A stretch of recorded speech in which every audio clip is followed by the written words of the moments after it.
mukenya mwaka mwabume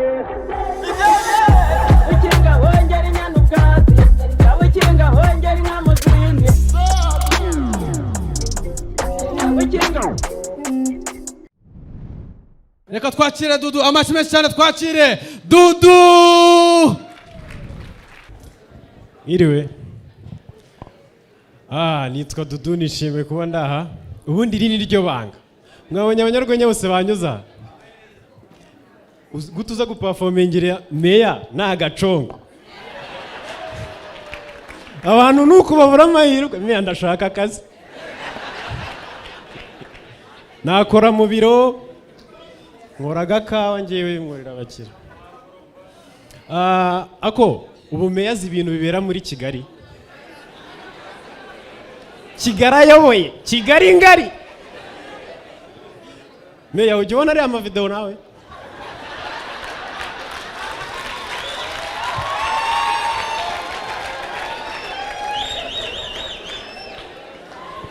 Kuri TikTok. Jihad yarengereye.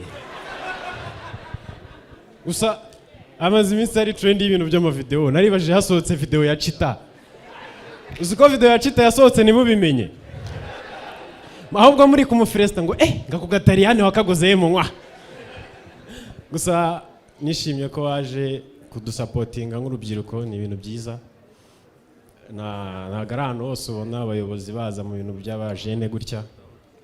Imana igumugisha kabisa.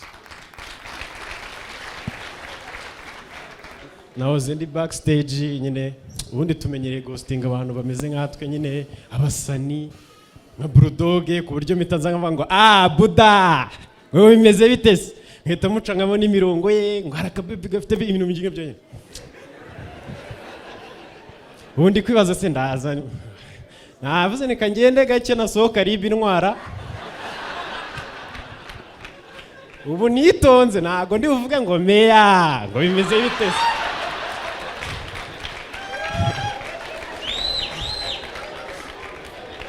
Ndimo ndagenda gake cyane, ubu ngubu nugukora nuje discipline yaga na urabona nateye pass ubundi sinjya nyitera. Akomera twaraburanye.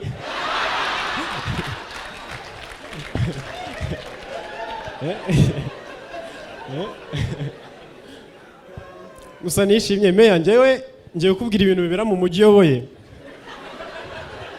Nk'ubu mu mujyi uyoboye wawe wa Kigali hari indirimbo yandutiye Soweto. Kanguha kapera. Ngo igipangu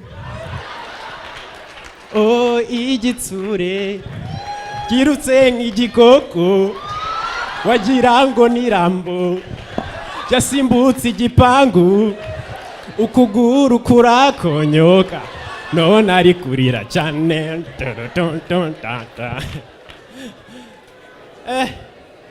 Yango mirarenze igipangu akura mujama. Je ntago namuseka cyangwa umurenganye, gusimbuka ibipangu twese turabikora. Abagabo turasimbuka, yego twe ntago tuvunika. Ariko Ji yarasimbutse, uziko ari wowe watumye ibintu bikomera. Buriya kuriya kuntu yasimbutse akagodo yari ameze gutya. Uziko yari guhindura inkuru, kuriya kuntu kamera zicyuzura agahita avuga ndabasuje nitwa Munugisabe. Uko mubimenyereye nsanzwe mbakoresha interview ndi kurira. Muri kurira ubu ninjye ugiye kurira.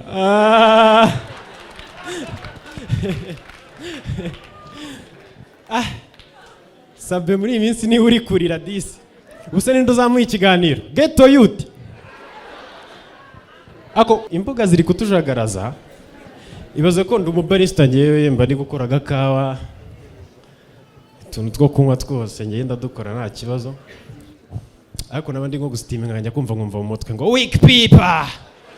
Ngo ndakureba ngo wowe ngo wampetuwe ngo ukoze yitebye urasaza. Bikanjagaraza naba ngiye kwicara nuje nkabona Jihad.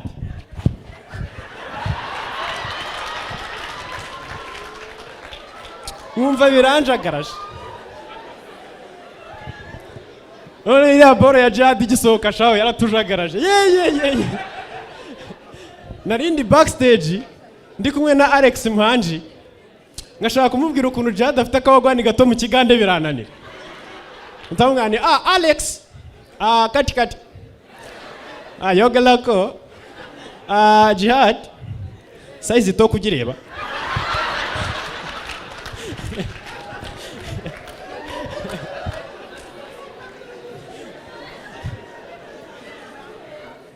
Gusira video yaranjagaraje.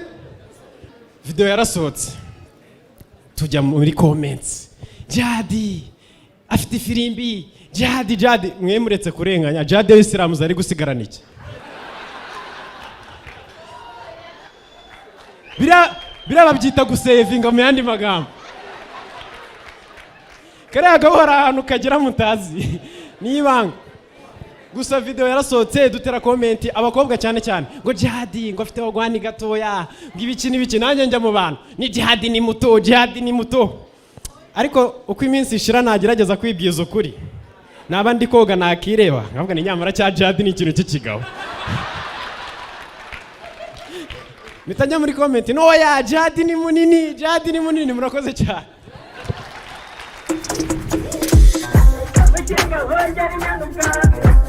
Chinga,